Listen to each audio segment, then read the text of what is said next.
Hola queridos hermanos y queridos amigos, aquí estamos un día más juntos para estudiar la palabra de Dios.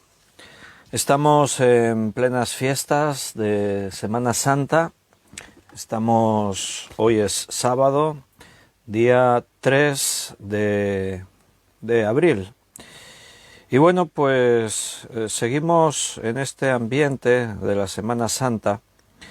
Y bueno, recordando pues la muerte de Jesús, lo que Jesús hizo por nosotros al morir en la cruz. Aunque lo recordamos cada día y prácticamente hablamos de ello constantemente en nuestros estudios, en las predicaciones, el hecho de llegar a una fiesta como esta señalada nos hace quizás poner una mayor atención en las cosas que sucedieron. Aquellos días, esos 3 días entre su muerte, un día que tenemos en medio que en el mundo no se notó nada, pero estaban ocurriendo cosas tremendas, porque el sacrificio de Jesús estaba siendo presentado ante el trono de Dios, y el domingo en el que Jesús resucitó. Mañana domingo tendremos el tercer estudio de esta miniserie que comenzamos ayer. Ayer hablamos del juicio al que fue sometido Jesús. Hoy vamos a hablar de la crucifixión y mañana hablaremos de la resurrección de Jesús en forma de estudio bíblico. Por la mañana en la iglesia habrá predicación, pero por la tarde a las 9, como cada noche, los domingos, pues tendremos nuestro estudio bíblico. Así que hoy vamos a continuar en el pasaje en el que estábamos ayer, que es el Evangelio de Juan, capítulo 19, y avanzaremos en el relato de la crucifixión desde el versículo 17 en adelante hasta el 30. Pero primero vamos a hacer una oración, le pedimos al Señor su dirección, nos ponemos en sus manos y comenzamos este estudio bíblico. Vamos a orar. Estamos otra vez aquí, Señor, y muy agradecidos por habernos permitido tener el lugar y las fuerzas para reunirnos juntos con un mismo sentir. Si estamos este grupo alrededor de tu palabra es porque tenemos hambre de ella, tenemos hambre de tu palabra, necesitamos escucharte, oír tu voz. Sabemos que nuestra vida necesita una dependencia total de ti y tú nos hablas con tu palabra. Por eso, Señor, ponemos este tiempo en tus manos para que tú seas quien nos dirijas. Que tú estés obrando ahora en cada vida, empezando por mí, que voy a exponer el estudio, para que pongas las palabras en mi boca. Más allá de las ideas de los hombres, queremos venir a ver lo que el Espíritu Santo nos tiene que decir, y dando sabiduría a cada uno de mis hermanos, para que todos podamos estar recibiendo la palabra que tú nos quieras decir. Ayúdanos, Señor, llévanos en tu paz. Que este sea un tiempo de reposo, de estar olvidándonos de los ajetreos y las preocupaciones de este mundo, para poner la sensibilidad a escuchar tu voz.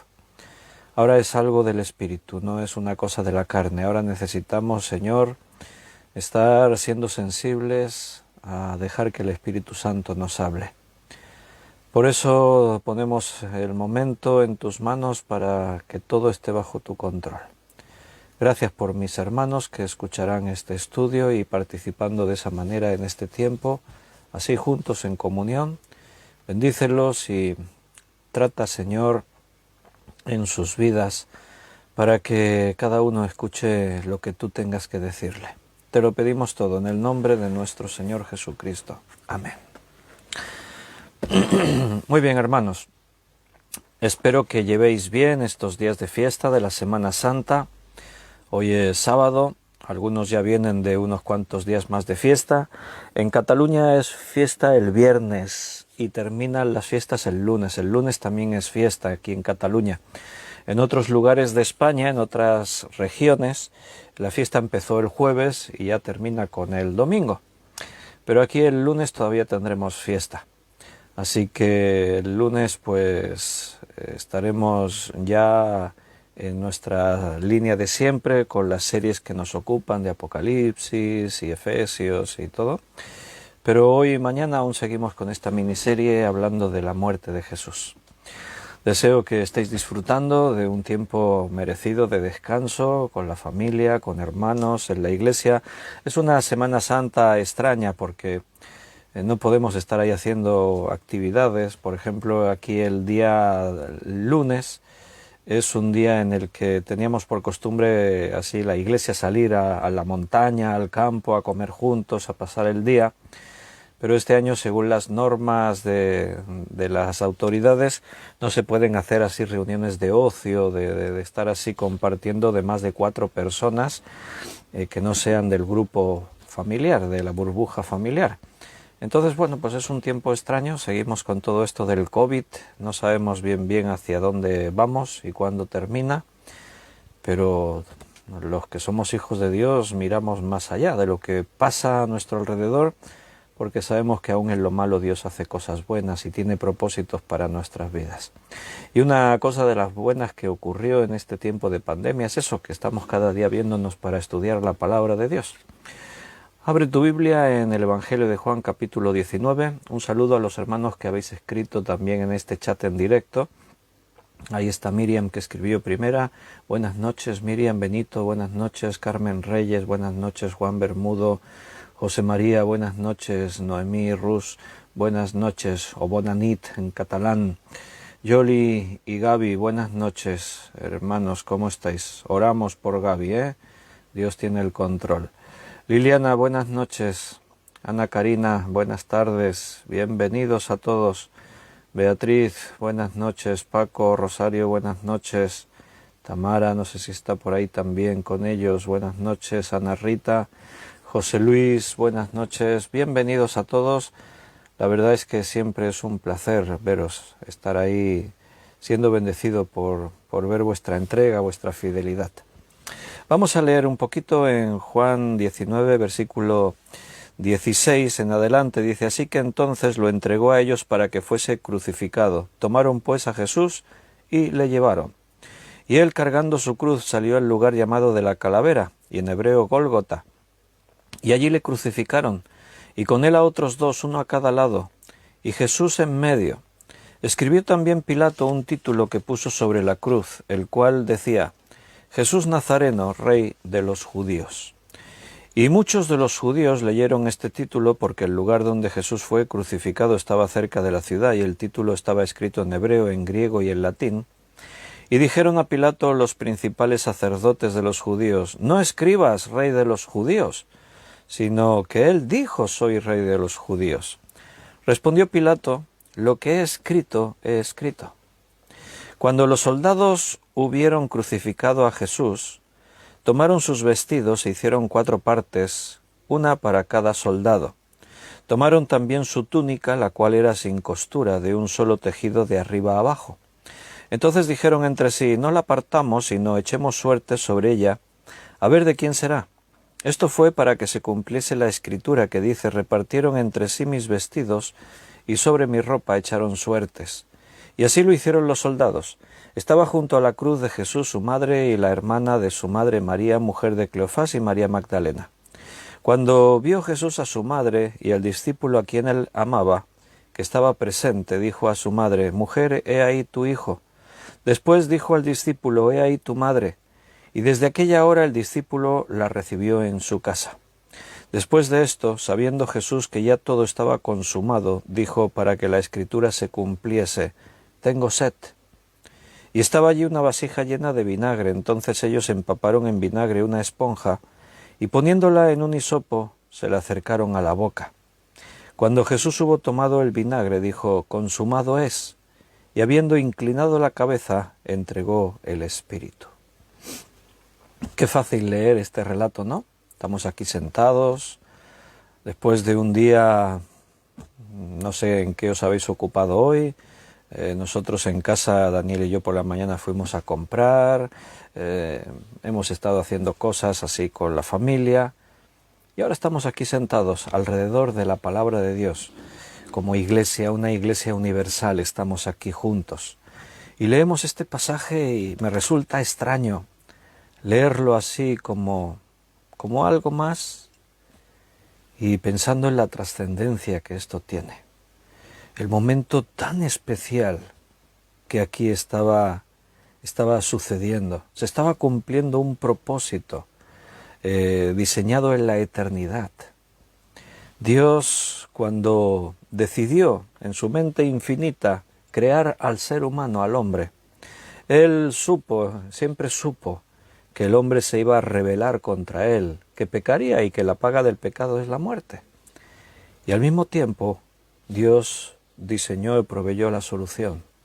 Y la solución pasaba porque Jesucristo, su único Hijo, Dios mismo, hecho hombre, muriese en la cruz. O sea, Él iba a ocupar el lugar que nosotros debíamos ocupar. Era una forma figurada. Jesús no cometió pecado, pero la ley exigía que el pecado de cada uno de nosotros tuviese el pago correspondiente. Y si la paga del pecado es la muerte, todos tenemos que morir. Cristo, como no pecó, Él era libre de culpa, no tenía que pagar por ninguno de sus pecados, Él no pecó. Entonces Él, en un gesto fruto del amor inmenso que tiene por nosotros, Él se ofreció para pagar la deuda y que la justicia quedase saldada.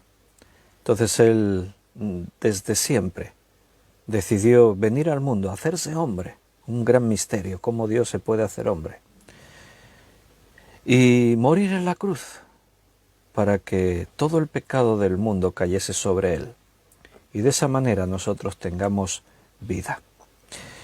La muerte de cruz era una de las peores muertes que se podían practicar. Era una muerte muy cruel, porque, algunas muertes por ejecución algunas podían ser como muy sanguinarias, ¿no? Muy chocantes. Por ejemplo, en Francia, durante la Revolución Francesa, y de hecho la ley que aplicaba la pena capital con guillotina, estuvo vigente hasta hace unos 30 años más o menos. Lo que pasa que ya en esas últimas décadas ya no se solía ejecutar, pero aún estaba reflejado en la ley en Francia que la muerte capital se ejecutaría por guillotina, y una muerte así pues es muy chocante, ¿no? Que te pongan ahí y te corten la cabeza, pero la muerte era instantánea, o sea, separan la cabeza de tu cuerpo y mueres rápidamente. Una muerte por fusilamiento, no sé, había la horca, era quizás un poco más agónico, pero también era rápido. Al final todas estas muertes ocurrían de una forma rápida, pero la crucifixión era una muerte muy cruel, porque la persona que era crucificada tardaba en morir a veces incluso varios días. Por eso en este caso, al ser viernes por la tarde y entran en el sábado, el sabbat, querían que esta ejecución en este día terminase ya. Por eso le rompen las piernas a los dos ladrones que había crucificados uno a cada lado de Jesús. Aquí lo hemos leído, que él estaba crucificado en medio. Y le rompen las piernas para acelerar la muerte. El hecho de estar crucificados de las manos y también los dos pies crucificados hacía que el reo en la cruz se pudiese apoyar algo sobre sus pies para aliviar sus pulmones y poder respirar. Pero al romperles las piernas, ya de por sí, pues si te rompen los huesos de las piernas, las rodillas, imagínate el dolor. Pero entonces tu cuerpo ya no se puede apoyar en tus piernas, queda suspendido de los dos brazos y tu cuerpo cae hacia abajo de tal manera que tus pulmones quedan comprimidos y evidentemente ya no tienen fuerza para estar aliviando los pulmones y poder respirar, y morían por asfixia. Pero esto ocurrió porque era viernes y no querían que esto se alargase del día de reposo. Ahí todo el mundo se iba, nadie iba a hacer nada. Entonces querían hacerlo rápido este día, pero lo normal es que los muertos se quedaban ahí varios días. A veces aún sin haber terminado de morir, las aves de carroña ya venían y empezaban a comer sus cuerpos. O sea, era una agonía, imagínate, la agonía de ser crucificado y experimentar esa muerte lenta, dolorosa. A Jesús no le rompen las piernas porque cuando el romano se acerca, dice, este está muerto ya, lo ven, murió. Y entonces el otro soldado, para asegurarse, con una lanza le traspasa el costado. Y el relato en Lucas dice que de pronto pues salió sangre y agua. Entonces es muy, bueno, las crónicas que hablan de la crucifixión en estos tiempos, por ejemplo, un historiador, Cicerón, dijo que la crucifixión era la muerte más cruel y aterradora jamás inventada. Tácito, otro historiador, dijo que era una muerte denigrante. Y el origen de la crucifixión no fue romana, no la inventaron los romanos. Los inventores de esta muerte tan cruel fueron los persas. Se cree que ellos consideraban que la tierra es sagrada y cuando iban a ejecutar a lo peor, a la escoria, a lo peor, a los más malvados, a los peores asesinos, a los rebeldes, no querían matarlos en la tierra porque decían que así se contaminaba la tierra. Entonces los crucificaban, los ponían en alto para que la tierra no fuese contaminada con esa muerte. Después fueron los cartagineses los que heredaron, los que adoptaron esta forma que los persas habían inventado, y de los cartagineses la adoptaron los romanos. Con todo y con eso, los romanos reservaban la muerte de cruz para lo peor. En Roma, en la ciudad, no se practicaban crucifixiones y a los ciudadanos romanos no se les crucificaba.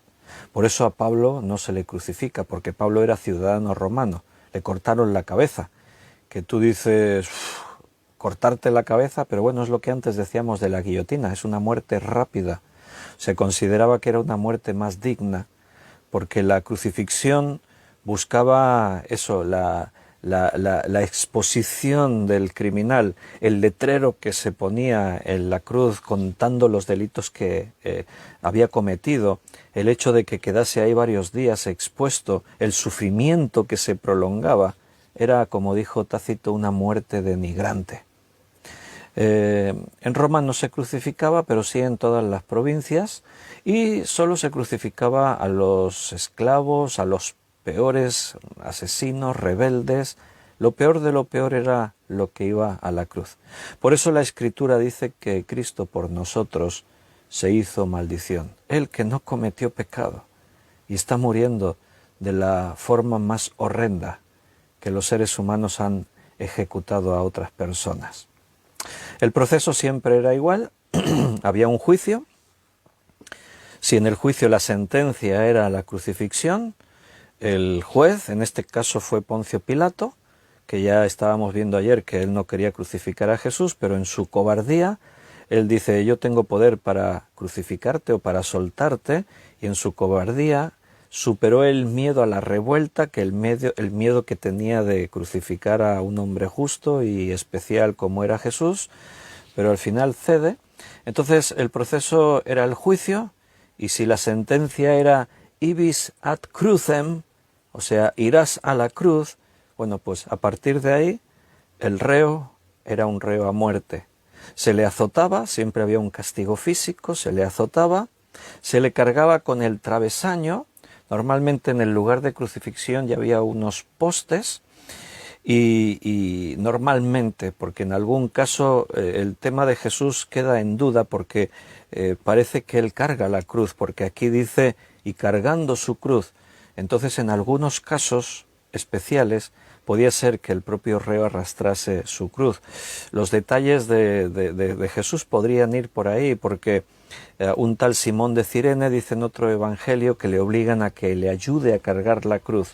O sea, Jesús estaba muy debilitado, no tenía fuerza y no podía arrastrar el enorme peso que la cruz representaba. Pero bueno, al final es lo de menos. Si fue un travesaño que después, al crucificar a la persona y elevarla, quedaba una cruz, o era una cruz la que cargó, al final eso es lo de menos, no tiene más trascendencia, pero fue crucificado en la cruz.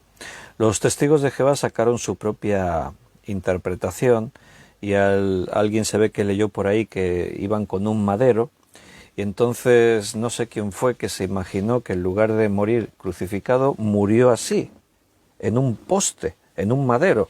Y entonces, a lo largo, no en cruz. Entonces los testigos de Jehová, esta secta, enseña que Cristo no murió en la cruz, murió en un madero, a lo horizontal. Cosa que ellos mismos en sus orígenes hablaban de la cruz. Tú lees atalayas antiguas y tú tienes en tu casa una atalaya, que es una de estas revistas que reparten los testigos de Jehová, y tiene ya unos años, verás que se habla de la cruz. Pero en un momento dado a alguien se le ocurrió, porque leyó algo así del travesaño, un madero, no sé qué, y se lo imaginaron de esta forma y lo corrigieron todo. Y a partir de no sé qué fecha empieza a salir que murió en un madero. Esos pequeños detalles que no tendrían mucha trascendencia, pero la Biblia habla de cruz. Y era el método que los romanos utilizaban, adoptado de los cartagineses lo adoptaron de los persas. Entonces, en ese proceso, una vez que se le azotaba al reo, se le obligaba a cargar con este travesaño. La comitiva estaba formada por 4 soldados. Todo esto está recogido en libros históricos, en documentos históricos de la época, y coinciden con el relato aquí de los evangelios. Porque aquí, si os habéis dado cuenta, cuando habla de los soldados que se quedan los vestidos, dice que hicieron 4 partes, 4 soldados, y como era una quinta prenda, la túnica, para no romperla, echaron suertes sobre ella. Entonces, todo lo que relata la Biblia concuerda con los escritos, documentos históricos de la época de Josefo y de otros historiadores que hablaban de estos detalles. 4 soldados romanos escoltaban al reo, al preso, y un oficial, era un centurión, iba al frente con un letrero en el que aparecía los delitos de los que se le acusaba al reo que iba a morir. Esto se hacía por 2 razones. Porque esa comitiva iba hasta el lugar de ejecución. En Jerusalén era el Gólgota, como hemos leído. En otras ciudades, en otras provincias, normalmente tenían su lugar. Siempre estos lugares estaban fuera de la ciudad, era un lugar de ejecución. Entonces, la idea era recorrer cuantas más calles mejor. O sea, no era el camino más corto, no, o sea, recorrían cuantas más calles mejor de la ciudad. Imagínate esa comitiva, el oficial delante, el centurión con un cartel con los delitos a los que se le acusaba, y detrás los 4 soldados escoltando al reo. La flagelación se repetía durante todo el recorrido. Para obligar al reo a que caminase y cargase con la cruz, pues se le golpeaba, se le azotaba. Y el hacer ese recorrido más largo por todas las calles tenía un doble propósito.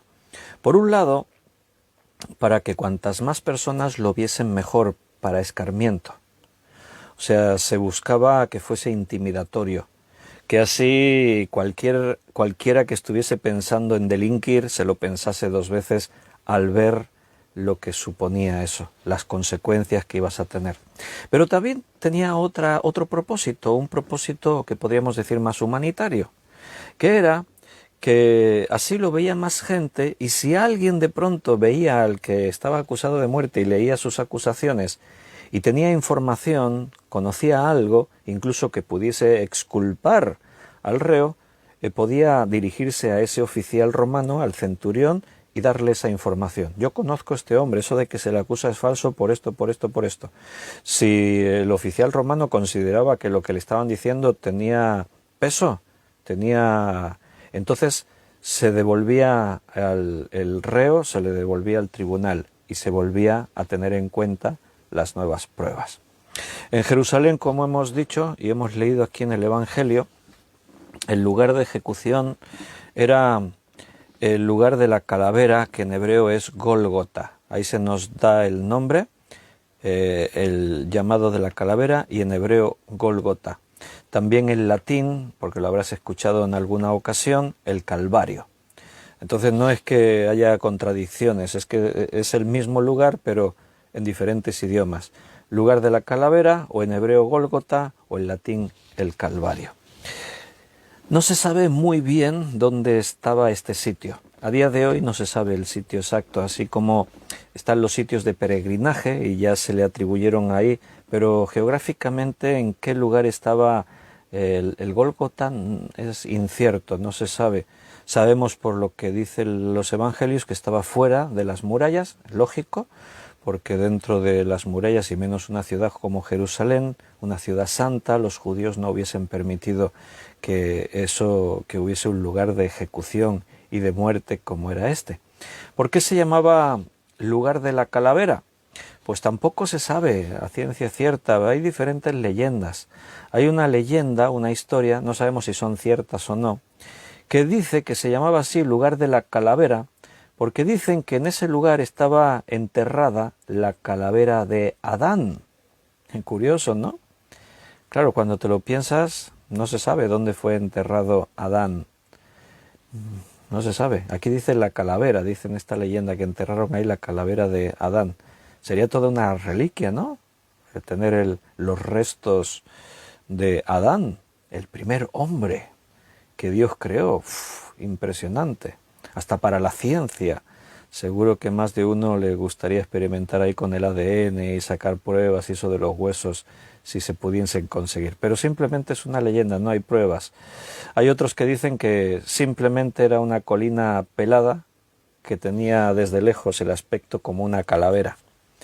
Hay otros que dicen que porque era un lugar en el que estaba lleno de calaveras, de restos de los muertos, pero esta leyenda no es muy creíble, porque sabemos que los reos que morían en las cruces, sus restos quedaban ahí, pero después eran bajados y normalmente pues alguien se hacía cargo para enterrarle, y si no pues se enviaban a fosas comunes. Pero en cualquier caso el nombre tétrico, lugar de la calavera, pues hace honor a un lugar de crucifixión, un lugar de tormento como era este. El cartel, que también como hemos leído, estaba escrito en los 3 idiomas principales en esa época, y en este lugar el hebreo, claro, hebreo, griego y latín. Y la declaración, lo que Pilato mandó escribir ahí, muy curioso: Jesús Nazareno, Rey de los judíos. Hemos leído ahí que muchos judíos, cuando leyeron este título, dice que protestaron ante Pilato: no escribas Rey de los judíos, sino que él dijo: soy el Rey de los judíos. Y Pilato simplemente le dijo: lo que he escrito, he escrito. Ahí Pilato se puso chulo, se puso firme. Bueno, tenía que haber hecho eso cuando él encontraba a Jesús inocente y no veía ningún motivo para crucificarle, ¿no? Pero bueno, aquí es como imponer: estoy haciendo lo que ellos me exigieron, pero no les voy a dar más. O sea, al final parecía que Pilato era una marioneta, un títere en las manos de los judíos.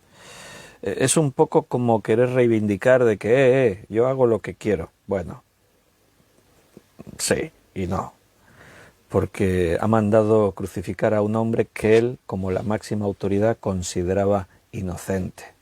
Solo porque esa chusma me gritaban: crucifícale, y por miedo a una revuelta y miedo a las consecuencias con César, accedo a crucificarle. Y ahora parece que quiere sacar pecho e imponer ahí, ¿no? Y no, yo he escrito esto y está escrito, así que no lo cambio. Bueno, está bien. Algunos han dicho: esto lo puso para enfurecer a los judíos. Bueno, yo más bien creo que es por eso, para imponer ahí, ¿no? Para dejar una imagen, porque realmente él había quedado mal en todo esto.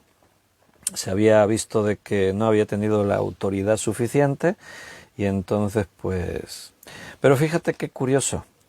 Ayer estábamos estudiando, al leer ahí, que cuando están ahí acusando a Jesús y tal, y Pilato les dice: ¿y queréis que crucifique a vuestro rey?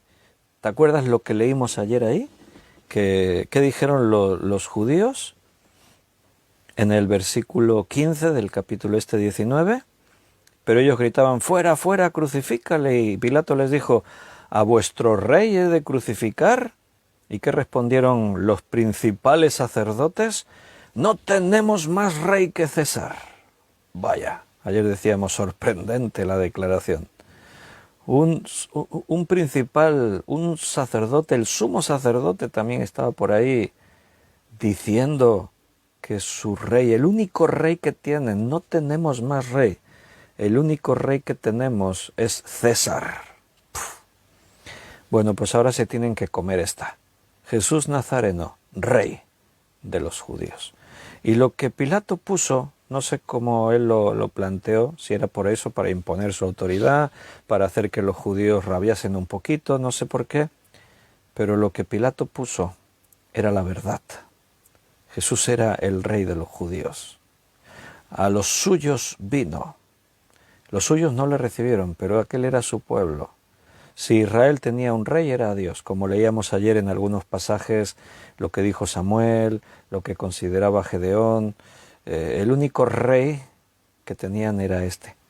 Y ahora nosotros sabemos que Jesús tiene un título aún más alto, Rey de Reyes y Señor de Señores.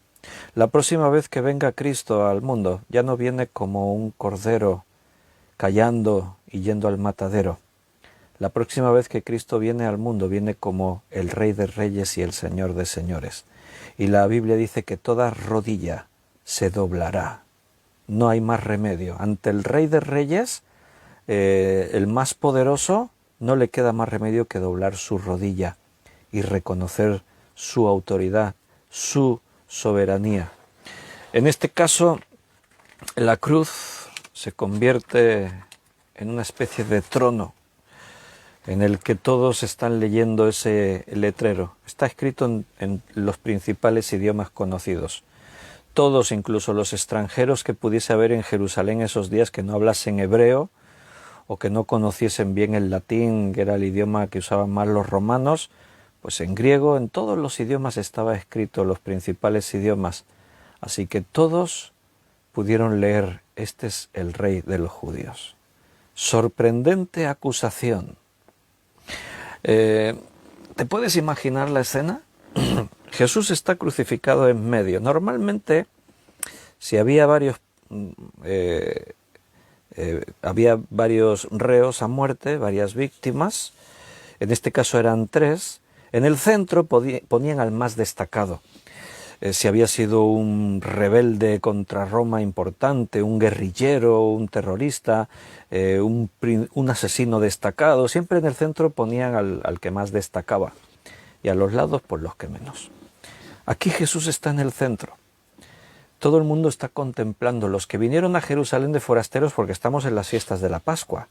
Jerusalén está así de gente, está abarrotado de forasteros de todos los rincones, no solo judíos que vienen por la fiesta, era una de las fiestas obligatorias del año, las 3 fiestas obligatorias del año para todo judío, todos los que viviesen a menos de 30 kilómetros de Jerusalén era obligación venir a esas fiestas, y muchos que vivían muchísimo más lejos también venían porque era el deseo, era el poder participar de esa fiesta. Y no solo esto, sino que había comerciantes gentiles que venían para aprovechar y vender, y Jerusalén estaba abarrotada. Los que vinieron ahí no sabían de qué iba todo aquello. Imagínate la escena, ahí están 3 crucificados. Han recorrido las calles de Jerusalén, cada uno con sus letreros con lo que ponía que habían hecho. Y a los otros se los llama ladrones o asesinos. Te puedes imaginar lo que habían hecho, delitos pues de todo tipo.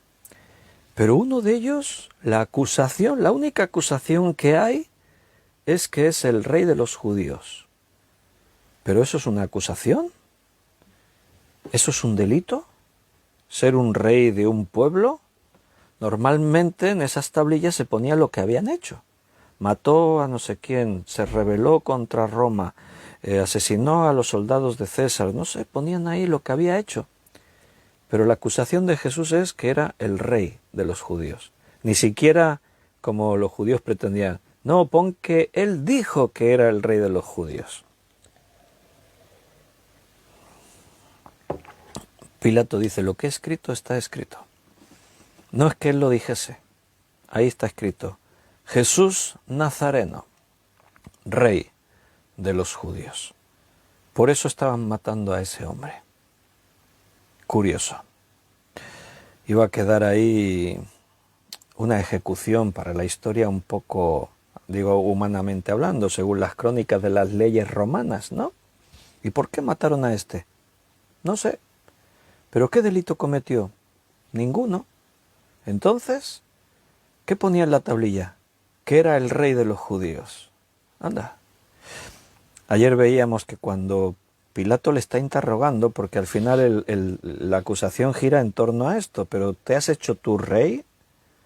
Porque eso es lo que los judíos pretendían. Al hacerse rey se está rebelando contra Roma. Pero entonces eres rey. Pilato espera que Jesús le diga, sí, ¿y dónde están tus seguidores? Bueno, por ahí andarán. No, pero Jesús le dice, mi reino no es de este mundo. Luego eres tu rey. Tú lo has dicho. Mi reino no es de este mundo. Si fuese de este mundo, mis seguidores me defenderían. O sea, no estoy en rebelión contra César, es lo que Jesús le está diciendo, porque no reivindicaba un reino terrenal, sino de otro mundo. Entonces, Pilato no encuentra otro motivo. No hay una acusación, no hay rebelión contra Roma, no hay conspiración, no hay... Y Pilato evidentemente no puede acusarle de las leyes espirituales según los judíos. Es que se dijo de sí mismo que era el Hijo de Dios. Eso le acusaban. Porque Pilato no cree en eso. No se va a meter en sus leyes religiosas. Al principio Pilato les dijo, juzgadlo vosotros, yo no tengo que ver con esto. Y el motivo de que tienes que ser tú es porque queremos que muera ejecutado. Hemos hablado de los 4 soldados que crucificaron a Jesús. En el versículo 23, cuando los soldados hubieron crucificado a Jesús, tomaron sus vestidos e hicieron 4 partes, una para cada soldado. Esto era una costumbre, no es que fue solamente en el caso de Jesús. Esto era una costumbre, los soldados romanos cogían las pertenencias que llevaba encima el que iba a ser crucificado y se las repartían. No iban a servir para nada, entonces en estos tiempos se aprovechaba todo. Y aunque las ropas fuesen usadas, la ropa en estos momentos tenía más valor que hoy en día para nosotros. Hoy en día la ropa no es un bien valioso. No estoy hablando de marcas comerciales. Al final, una prenda que puede ser muy cara o menos cara es porque tiene una etiqueta de una marca comercial. Pero los componentes, que si está hecha de algodón o de esto, del otro, pues es igual. O sea, y la calidad puede ser tan buena. El problema es que en este tiempo no había Primark. O sea, no había supermercados de estos, tiendas de ropa que muy económicamente podías ir a comprártela.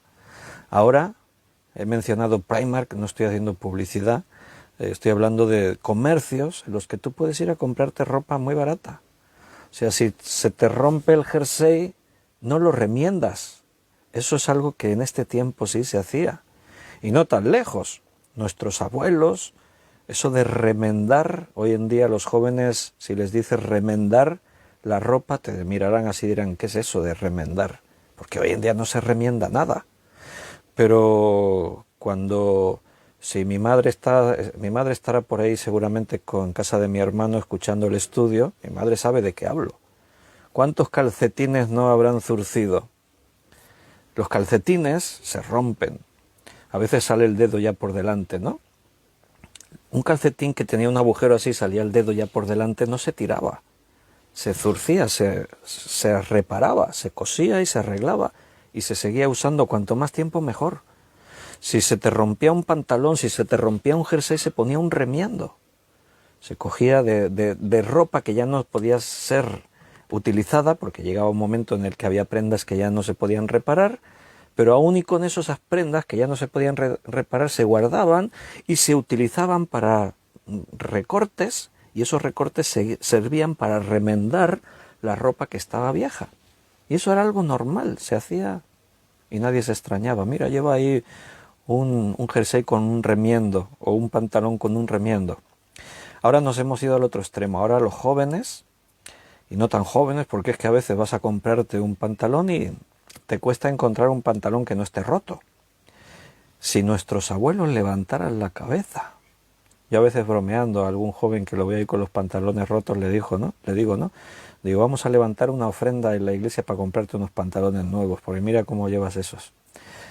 Es broma, porque se compran así. Si nuestros abuelos levantaran la cabeza y viesen que te vas a una tienda y te compras unos pantalones no rotos, no, lo siguiente, destrozados. Porque tú ves a algunos jóvenes por ahí por la calle que no es que tengan una raja aquí o un poco, es que están destrozados los pantalones por detrás, por delante. Impresionante. Pero son modas. Ahora la moda es esa, llevar pantalones destrozados, rotos. Lo bueno es que cuando fabrican el pantalón está nuevecito, pero para poder venderlo lo tienen que romper.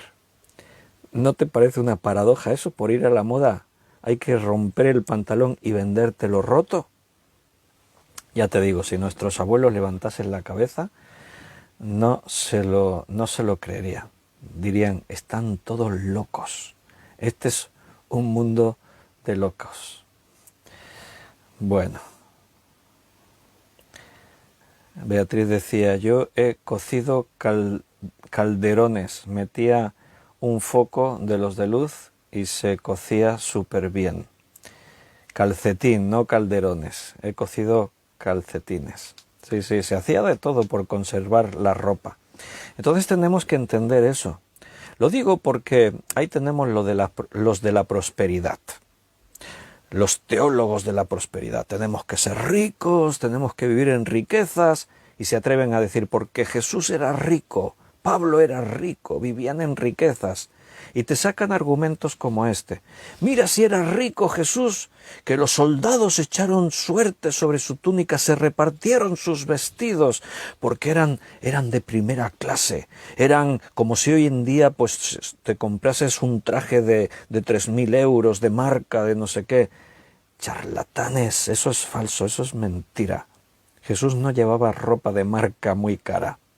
Jesús no iba ahí y por eso echaron suerte. No, hombre, era la costumbre, porque las prendas de vestir, la ropa, tenía un valor. El que moría en la cruz, lo crucificaban desnudo, le quitaban todo lo que tenía, porque eso buscaba que se aprovechase. Y los soldados se lo repartían. 4 soldados era lo normal, la comitiva. Y el oficial, el centurión, les permitía que se quedasen con esas pertenencias. Entonces, si aquellas prendas tenían un valor, aunque fuese poco, eso se aprovechaba todo. Hoy vivimos en el tiempo en el que nada ya se aprovecha. Vivimos en un tiempo en el que todo es usar y al poco tirar. Usamos y tiramos, usamos y tiramos. Yo voy a cumplir 55 años este mes. Yo, en mi infancia, yo he vivido eso. Eran tiempos en los que las cosas tenían que durar para siempre. Los electrodomésticos tenían que durar para siempre. La ropa tenía que durar para siempre. Tú heredabas la ropa de tus hermanos mayores. O sea, tus hermanos mayores, cuando la ropa se quedaba pequeña, no se tiraba, se guardaba y se la ponían los hermanos más pequeños que iban viniendo. Todo, si se estropeaba algo, se reparaba. Había profesionales que se dedicaban a la reparación. Se te estropeaba una televisión. Había talleres en los que tú llegabas tu televisión y te la reparaban. ¿Quién repara hoy una televisión? No, hombre, si antes de que se te estropee ya te la cambias. ¿Por qué? No porque se haya roto, sino porque los modelos que han salido nuevos ya incorporan otros sistemas. Ahora ya vamos por los 8K en las televisiones, que dices, hemos llegado a un momento en el que los paisajes que ves en la televisión son muchísimo mejores que verlo en vivo, en directo. O sea, ya se ha aumentado tanto la calidad de imagen que es mejor en la televisión que ver las cosas. Bueno, es una locura. Todo se cambia. ¿Por qué? Porque no es que se estropeó, es que hay que tener lo último. Pero esa mentalidad es de este tiempo que nos toca vivir. Eso antes no existía. Cuando yo era pequeño no existía. Las cosas se duraban para siempre. Como se te rompiese la lavadora y llamases al técnico y el técnico te dijese esto ya no tiene solución, eso era un disgusto. Y ¿y ahora qué tenemos que hacer? Hay que comprar otra nueva, ¿no? Pero Eso era algo que no estaba dentro de los planes. Los electrodomésticos se reparaban. Ahora dices, uy, la lavadora hace un ruido raro, vamos a cambiarla. Total, hay unos modelos nuevos. Ahora las lavadoras nuevas tienen hasta música y los programas y los controlas con el teléfono móvil y todo. Ahora hacer la colada es una maravilla. Bueno, entonces aquí esto era normal. Echar suertes sobre la ropa no era una cuestión de que es que la ropa de Jesús era carísima. Aquí el texto se centra en Jesús, pero los otros dos ladrones hicieron lo mismo. Era la costumbre. También se sortearon sus vestiduras. Normalmente, la ropa que un judío podía llevar puesta consistía en 5 artículos. El calzado, el turbante o una especie de velo que se ponía en la cabeza, el cinto y la túnica. 4 cosas. Y una quinta, el manto exterior. Entonces entendemos, por lo que aquí dice el pasaje, que cuando los soldados hubieron crucificado a Jesús, tomaron sus vestidos e hicieron 4 partes, una para cada soldado.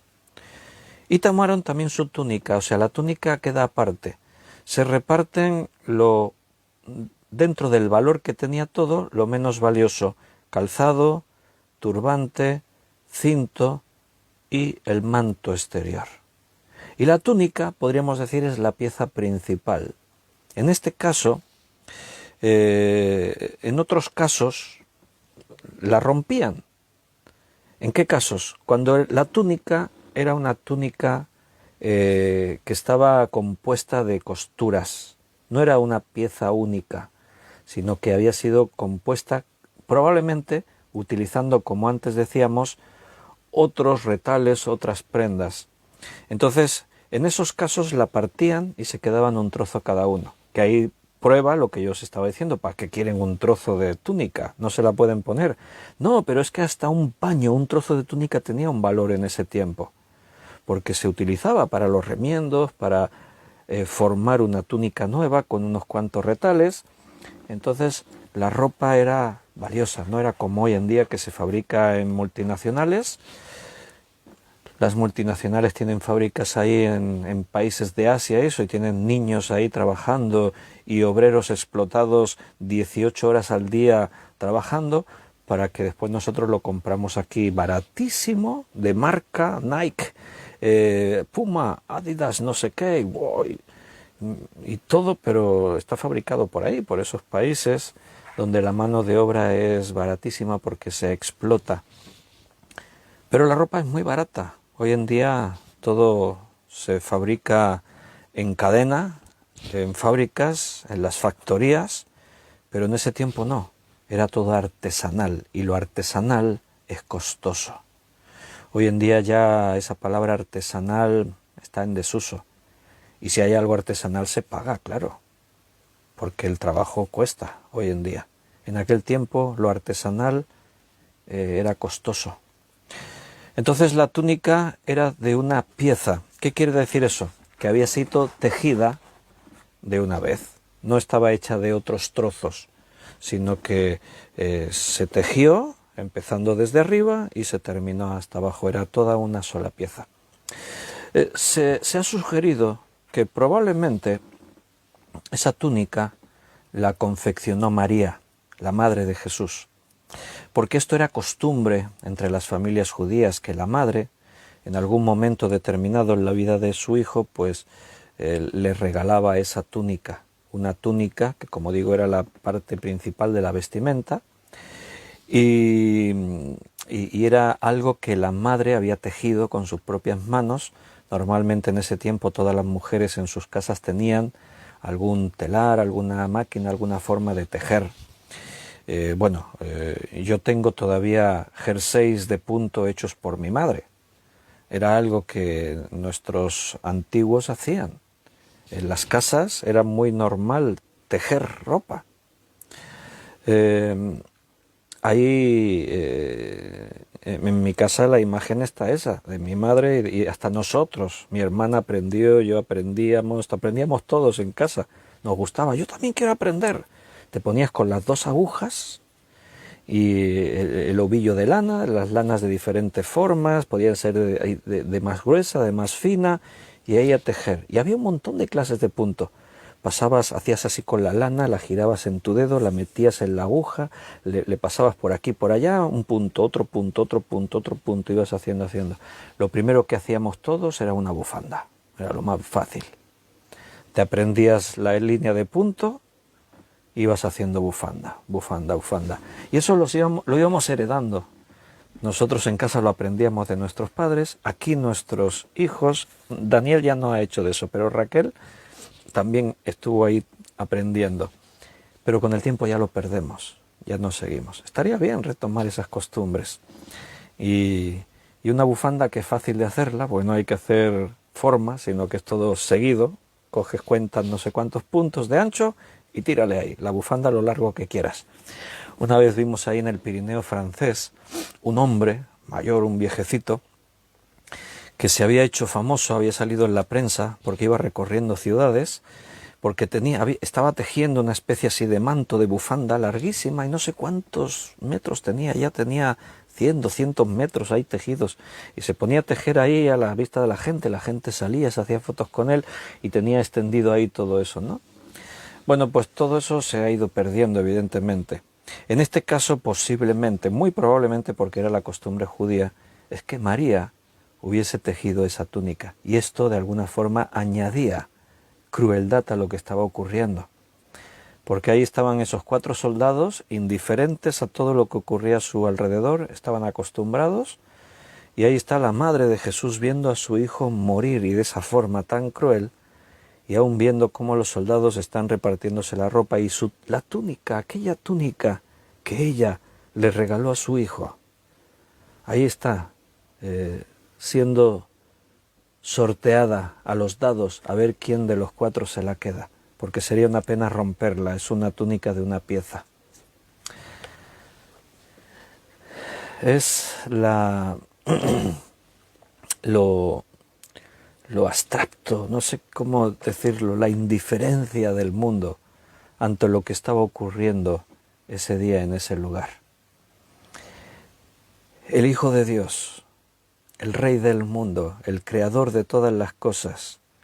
Aquí Pablo dice, por Él fueron hechas todas las cosas, sin Él nada de lo que hay existiría, por Él todas las cosas se sostienen. El Creador del mundo estaba muriendo en la cruz.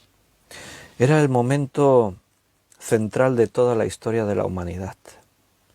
Si en ese momento todos estaríamos perdidos. Era el momento más grande que nadie pudiese contemplar. Haber estado ahí en ese día. Bueno, si en la historia de la humanidad han ocurrido cosas sorprendentes, nada se puede comparar a lo que estaba ocurriendo ese día en ese lugar. Estaba muriendo el Hijo de Dios. Y al pie de la cruz había 4 soldados jugando a los dados, sorteándose las prendas de vestir que había llevado puestas ese hombre que estaba muriendo. Vaya, indiferencia total al amor de Cristo. Les daba igual quién estaba muriendo en ese lugar. Les daba exactamente igual lo que ocurría. Para ellos era rutina. ¿A cuántos hombres crucificarían cada semana? ¿Cuántos llevarían crucificados estos? A ellos les daba exactamente igual, era un trabajo. Pero no sabían quién era el que estaba colgando de la cruz ese día. No tenían ni la más remota idea. Estos 4.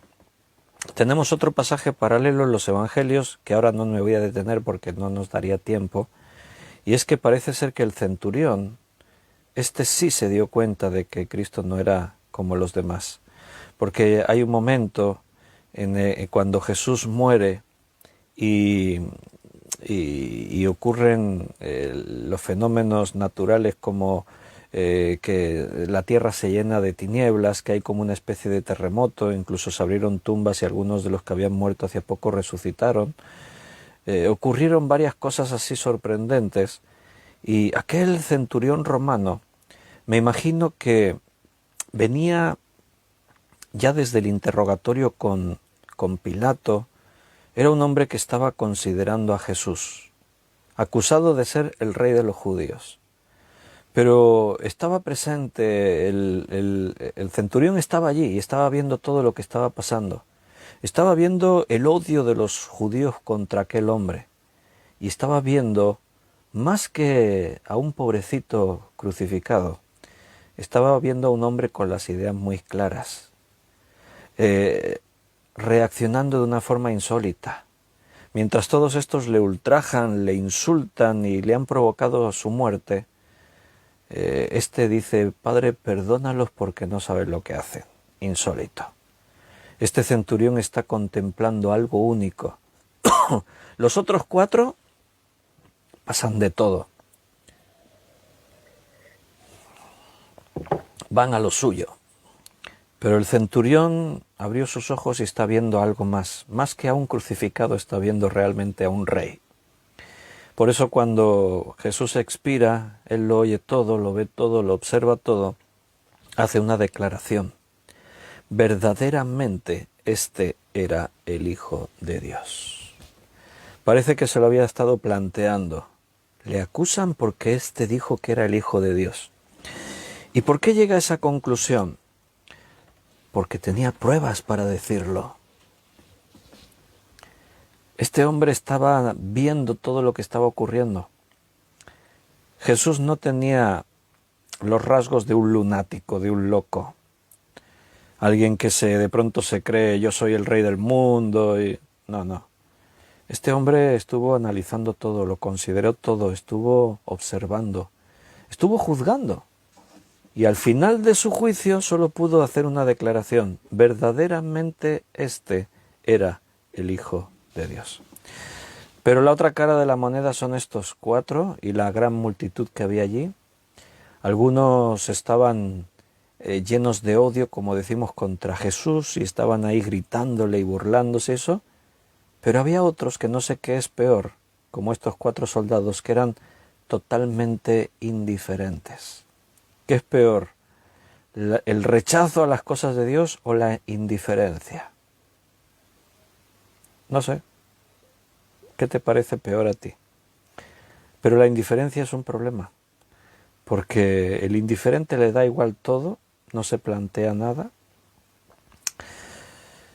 Esa túnica que se sortean y que posiblemente era el regalo de su madre, sin costura, tejida de una pieza, era una túnica, como dice ahí,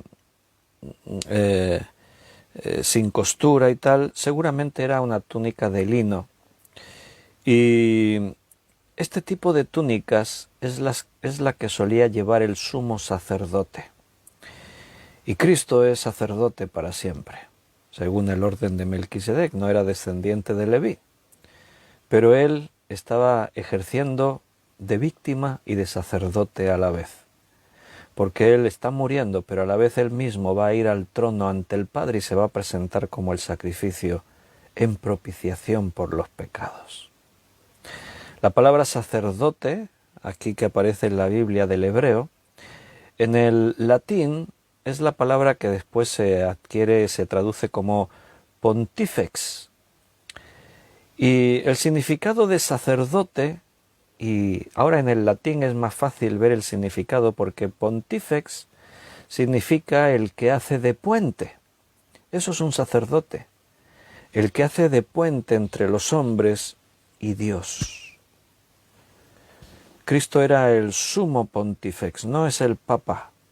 Al papa se le llama el sumo pontífice, porque es el puente principal, el más grande puente entre Dios y los hombres. La Biblia dice que todos nosotros somos ahora sacerdotes, los que hemos creído. La Biblia nos da el título de reyes y sacerdotes. ¿Por qué? Porque ahora, si tú creíste, estás también mediando entre los hombres y Dios. Tienes la misión de predicar el Evangelio de Jesucristo a toda criatura. Pero solo hay un sumo pontífex, es Cristo. Cristo es el sumo sacerdote. Los del Antiguo Testamento eran figura de Cristo. Cristo tuvo el cumplimiento de todo aquello. Aquí se cumple una profecía, como hemos leído, para que se cumpliese la Escritura. ¿Dónde está eso? Vamos a leerlo directamente cuando se dijo en el Salmo 22, versículo 18. Salmo 22, versículo 18. Repartieron entre sí mis vestidos y sobre mi ropa echaron suertes. Este Salmo 22 es un salmo mesiánico, profético, hablando de los sufrimientos de Cristo, de lo que Cristo iba a experimentar en la cruz. Ahí tenemos a Jesús en medio de dos ladrones. Bueno, hay muchas profecías que se cumplieron en este día, en el momento de la cruz. Toda la vida de Jesucristo fue una vida de cumplimiento de profecías. Se pueden contar prácticamente más de 200 profecías que tuvieron cumplimiento desde que Jesús va a nacer hasta que después muere. Y muchas tuvieron cumplimiento en esa escena, en ese momento que dura ese tiempo de la crucifixión. Ahí se cumplen muchas de estas profecías. Por ejemplo, en Isaías 53:12, que es un capítulo excepcional en cuanto a los sufrimientos de Cristo, este capítulo 53 de Isaías, el versículo 12 dice: por tanto, yo le daré parte con los grandes y con los fuertes repartirá despojos por cuanto derramó su vida hasta la muerte y fue contado con los pecadores, habiendo él llevado el pecado de muchos y orado por los transgresores. Aquí tenemos varios cumplimientos de profecías en la cruz de lo que dijo este versículo. Uno, cuando dice yo le daré parte con los grandes, evidentemente, y con los fuertes repartirá despojos, está hablando de que Cristo va a ser exaltado y se va a sentar en el trono. Pero también algunos entienden que hay cumplimiento porque Cristo fue enterrado en una tumba nueva, era de José de Arimatea, un rico. Esas tumbas eran muy caras y gente como la familia de Jesús no se las podían costear, pero su sepultura fue entre los grandes. Pero el versículo se refería a algo más de eso, pero sí que hay aquí el cumplimiento, es que fue contado con los pecadores, Cristo crucificado entre los pecadores, dos ladrones, dos asesinos a su lado. Y también dice, y orando por los transgresores. En el momento de la cruz Jesús ora por ellos. Aquí en el Evangelio de Juan no se hace mención a ello, pero en los textos paralelos, en los otros evangelios, podemos leer que Jesús desde la cruz ora por los que le están matando, por sus transgresores. Padre, perdónalos, porque no saben lo que hacen. Uno de esos evangelios es Lucas. En el capítulo 23 y versículo 34 está esa expresión. Jesús decía, Padre, perdónalos, porque no saben lo que hacen. Y nuevamente se cumple la profecía que estaba ahí escrita. Repito, muchas profecías. Os puedo dejar algún ejemplo, pero no nos podemos extender mucho, no es el propósito. Pero cumplimiento de alguna otra profecía aquí en la cruz, lo que leemos en el Evangelio de Mateo, capítulo 27, versículo 39 al 40. Te menciono esta porque es muy significativa, cómo la profecía se cumplió hasta en pequeños detalles, en cosas que podían haber pasado desapercibidas para muchos, como gestos de la gente, ¿no? Dice que meneaban sus cabezas, torcían el gesto. Mateo 27, 39 al 40 nos da ese detalle. Dice, y los que pasaban le injuriaban meneando la cabeza y diciendo, tú que derribas el templo y en 3 días lo reedificas, sálvate a ti mismo. Si eres hijo de Dios, desciende de la cruz. Se burlaban de él. Y nos da hasta la expresión corporal, el gesto. Dice que meneaban la cabeza, hacían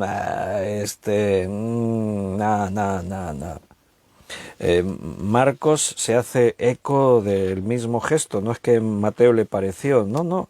Marcos capítulo 15, versículo 29 y 30, dice, y los que pasaban le injuriaban, meneando la cabeza y diciendo, ¡bah! Tú que derribas el templo de Dios y en 3 días lo reedificas, sálvate a ti mismo y desciende de la cruz. ¿Notas? Bueno, pues hasta eso estaba profetizado, estaba escrito. Hasta esos detalles que dices, qué curioso, ¿no? Otra vez en el Salmo 22, os he dicho que es un salmo mesiánico que describe muy bien muchas de las cosas que pasaron en la cruz. Ahí está la profecía. Salmo 22, versículo 7 y 8. Todos los que me ven me escarnecen, estiran la boca, menean la cabeza diciendo, se encomendó a Jehová, líbrele él, sálvele puesto que en él se complacía. Interesante cómo la profecía bíblica tiene autoridad al 100% se cumplió todo, hasta estos detalles que podían pasar así tan como, bueno, no son tan importantes, ¿no? En el Salmo 109, versículo 25, Salmo 109, versículo 25, dice, yo he sido para ellos objeto de oprobio, me miraban y burlándose meneaban su cabeza. Ahí tienes estas pruebas. Bueno, vuelvo allí a la crucifixión en Juan 19. En el versículo 25 dice, estaban junto a la cruz de Jesús su madre y la hermana de su madre, María, mujer de Cleofás, y María Magdalena. Contamos 4 mujeres al pie de la cruz y un hombre que las acompaña, Juan, uno de los 12 discípulos, el discípulo amado. Y a mí me dice mucho este pasaje. ¿Dónde estaban los otros 11 apóstoles? Bueno, Judas a lo suyo, claro. ¿Y los otros 10? Porque aquí solo está Juan. Posiblemente algunos de ellos estaban lejos viendo la escena, pero no estaban al pie de la cruz. Digo, podían estar lejos, escondidos, viendo lo que estaba ocurriendo. Pero al pie de la cruz solo estaba Juan y 4 mujeres. Eran 4 valientes. Estaban ahí mientras los discípulos no estaban. Los discípulos, Pedro, aunque todos te abandonen, si hace falta ir a la muerte, yo iré por ti. Mentira. Cobardes todos. Que no los estoy menospreciando, no los estoy juzgando. Me hubiese gustado vernos a nosotros ahí en la escena, a ver qué habíamos hecho. Lo que estoy haciendo es admirando el valor de esas mujeres. ¿Sabes por qué estaban ahí esas mujeres? Porque se cumple lo que dice en 1 Corintios 13, que el perfecto amor echa fuera el temor. ¿Qué haría un padre en una situación de peligro por salvar la vida de un hijo? El amor echa fuera el temor. Y esas 4 mujeres, tenemos el testimonio en los evangelios que amaban a Jesús, por lo que Jesús representaba para ellas. Cada una de ellas tendría su historia, pero el amor que sentían por aquel hombre, por el Hijo de Dios, por lo que habían visto en él y por lo que creían de él, les llevó a estar ahí, al pie de la cruz. Juan también está. Juan, algunos han comentado que posiblemente tenía cierto favor de parte de algunas de las autoridades por la familia de la que él venía. En cualquier caso, ahí está Juan y esas 4 mujeres. Tenemos los nombres, sabemos quiénes son. Tenemos a María, el amor de una madre, evidentemente. A la profecía María se le dijo que su alma sería traspasada como una espada por el dolor que iba a sentir al ver a su hijo, lo que iba a tener que sufrir. María vive un momento único. Es la única persona en este mundo que puede decir que tuvo al Hijo de Dios en su vientre. Como dijo el ángel, fue escogida entre todas las mujeres. Bendito es tu vientre. Su prima Elizabeth le dijo, bienaventurada eres. Realmente María fue una persona excepcional.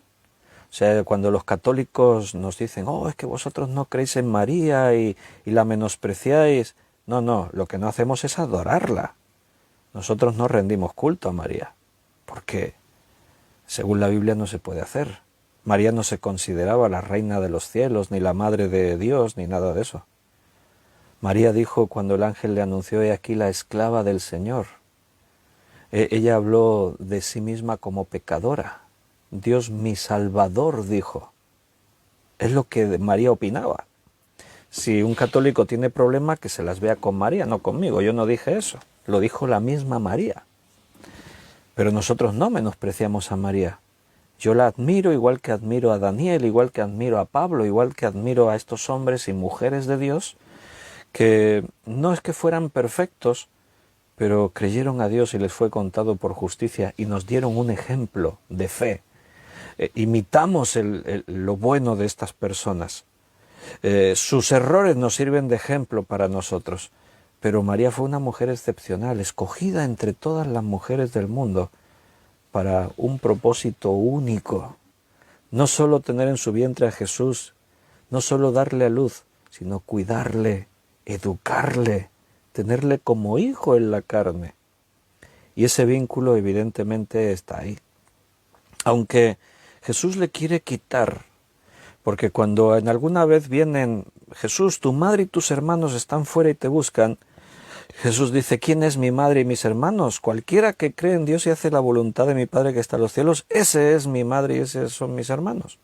O sea, Jesús quiso quitar la trascendencia del vínculo familiar, incluso porque yo creo que Jesús ya sabe evidentemente lo que va a pasar con todo el tema de su madre, María y todo eso. Y Él le quita todo eso.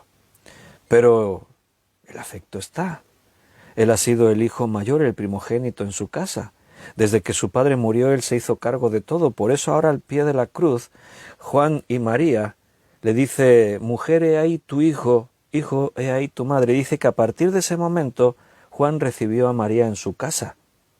O sea, Él como primogénito en la casa, ya no va a estar ahí para protegerla, para proveer el sustento que necesitan. Sus hermanos de momento ni han creído, no sabemos ni dónde están.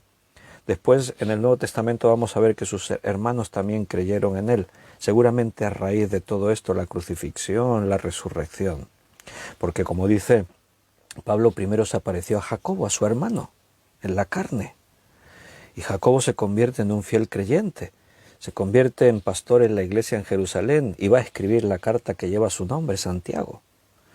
Pero hasta este momento no están, y María se iba a quedar sola, desamparada. Por eso, fíjate la preocupación de Jesús. Se está preocupando de sus transgresores. Se preocupa de todo lo que le rodea. No está pendiente, ¿qué me han hecho? Pobre de mí, ¿cómo se han atrevido? No, eso también es fruto del amor.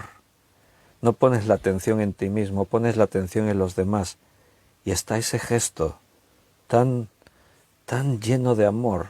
Mi madre se va a quedar desprotegida. Juan, ocúpate de ella. Y Juan la recibe en su casa. También conocemos a Salomé, hermana de María. Dice ahí que estaba María y la hermana de su madre, la madre de Jesús y la hermana de su madre. Por textos paralelos sabemos que se llamaba María. Ahora no me detengo a leerlo, pero en Mateo 27:56, en Marcos 15:40, se nos da su nombre. Y se nos dice que era madre de los hijos de Juan y Jacobo, discípulos de Jesús. O sea que Juan y Jacobo eran primos de Jesús también. Y también se menciona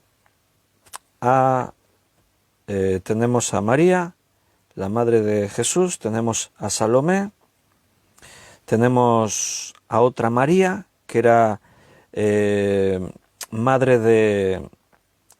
Mira, podemos leer algún texto, porque así la identificamos. Y os digo, no nos vamos a parar a leerlo, pero aquí dice, mujer de Cleofás.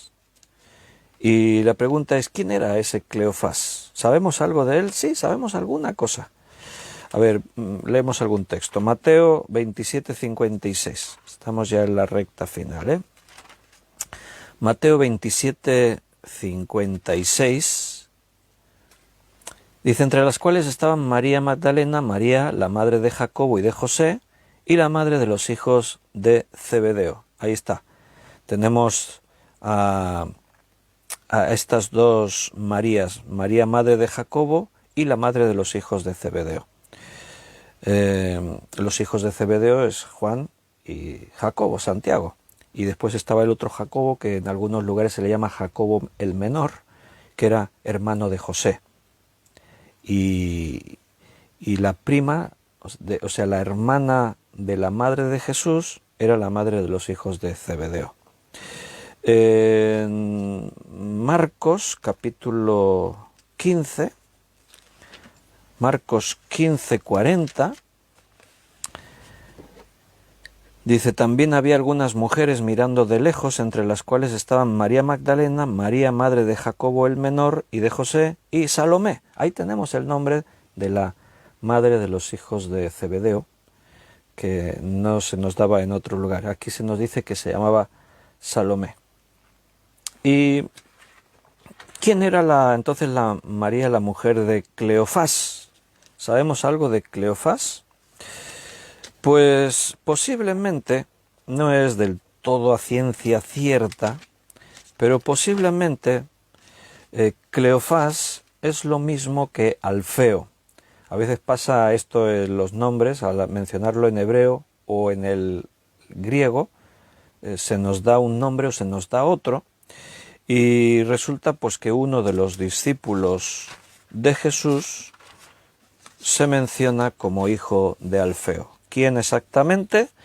Pues mira, en Mateo 10:3, Felipe, Bartolomé, Tomás, Mateo el publicano, Jacobo, hijo de Alfeo. Ahí está.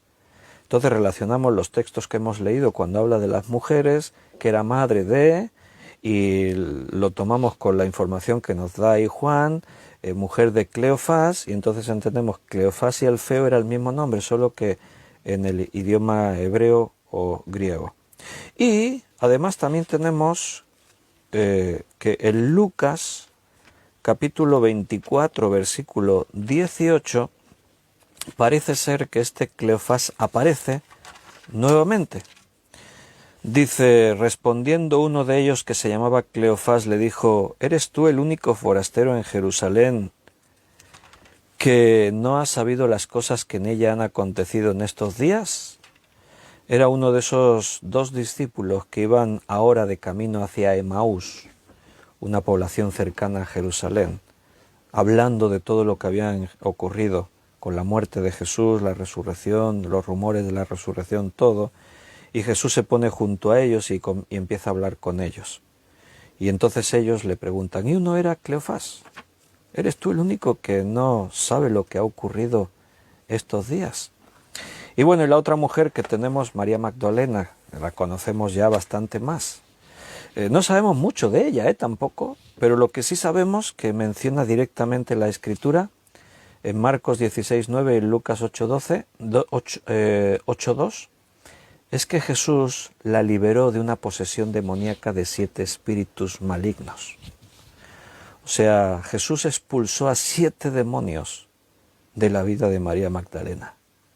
Por eso María Magdalena vivía recordándose a sí misma: jamás olvidaré lo que Jesús hizo por mí.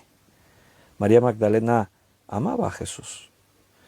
Como el discípulo amado, Juan se llama a sí mismo, no se menciona aquí, estaba yo, dice, no, habla de él en tercera persona, el discípulo amado.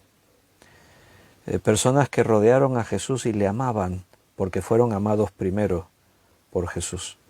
Jesús dijo que a quien mucho se le ha perdonado, mucho ama.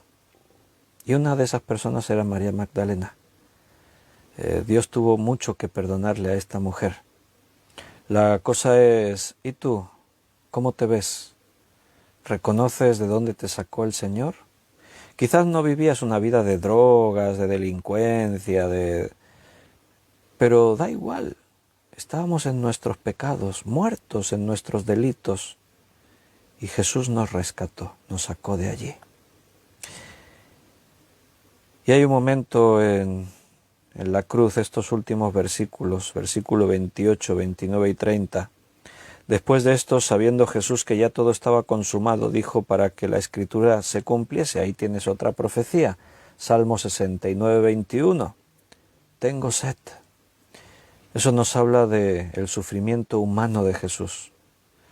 Estaba sufriendo en el espíritu porque estaba cargando el pecado de toda la humanidad, pero físicamente el desgaste fue impresionante, toda la flagelación, toda la tortura, toda una noche de interrogatorio, sin beber, sin comer, con tanta pérdida de sangre, estaba totalmente deshidratado. La sed, cuando tu cuerpo se deshidrata, es un suplicio. El que no se deshidrató nunca y no sabe lo que es eso, no se hace una idea. Se te pega la lengua, tu boca se seca, se te pega la lengua en tu paladar. Se convierte en una obsesión el probar solo un poquito de agua. Y Jesús, en su humanidad, exclama: tengo sed. Pero quiero a la última frase de Jesús. Cuando Jesús hubo tomado el vinagre, versículo 30, dice: consumado es. En el griego es solo una palabra, tetelestai, que quiere decir todo está hecho. Otros evangelios no mencionan lo que dijo, pero dicen, por ejemplo en Marcos 15:37 dice: y dando un grito, exclamando a gran voz, expiró. Marcos escuchó el grito, no supo discernir lo que dijo. Juan sí, dijo: yo estaba al pie de la cruz. Dijo, ha dicho consumado es, ha dicho tetelestai. Todo está cumplido. Ese fue un grito de victoria. Por eso Marcos dice que dio un gran grito. Él estaba sin fuerzas, Jesús estaba en las últimas. Una persona en esa condición no grita, simplemente entrega el espíritu, como también dice ahí, entregando su espíritu. Pero él gritó. Jesús gritó porque lo había conseguido. Lo he conseguido. Hemos llegado hasta el final. Fue difícil. Fue un largo recorrido y la última parte de ese recorrido fue realmente durísima. Los momentos de Getsemaní están demostrando la lucha inhumana que estaba sufriendo Jesús. Si puede de mí pase esta copa, dice que estaba en agonía, sudaba sangre. Pero por fin Jesús consiguió lo que había venido a hacer. Murió por ti. Dio su vida por ti para que tú tengas vida. Lo que Jesús hizo, ¿qué decir ante eso? Puedes mirar hacia otro lado y que te dé igual, como aquellos 4 soldados al pie de la cruz. Cuando yo entiendo lo que Jesús hizo por mí, por ti, cuando tú entiendes cuánto te amaba Cristo, ¿qué puedes hacer? ¿Rechazarle? ¿Decir no me interesa? ¿No tengo tiempo? ¿Hay cosas más importantes? ¿Cuántas veces no habremos meditado en estos pasajes? Pero hoy el Señor nos vuelve a mostrar su amor, un amor infinito por nosotros.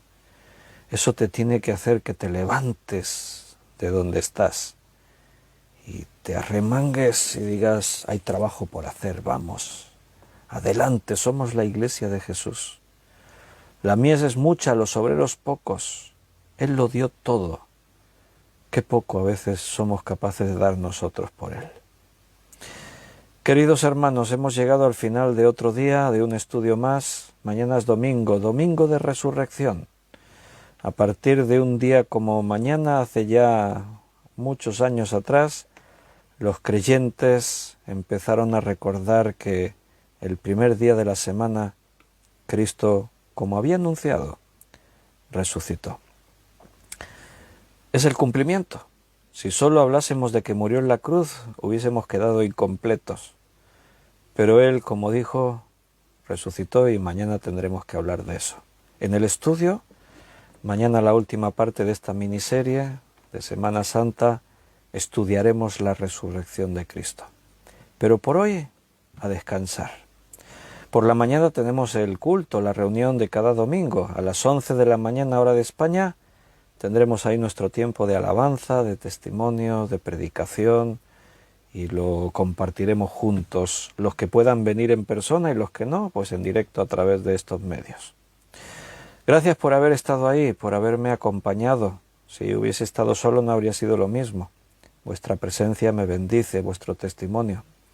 Un abrazo muy fuerte, que el Señor os bendiga, os guarde, que Él haga resplandecer su rostro sobre cada uno de vosotros Y si Dios lo permite, mañana primero a las 11 nos vemos y por la noche a las 9 nos volvemos a ver otra vez. Un fuerte abrazo. Hasta mañana.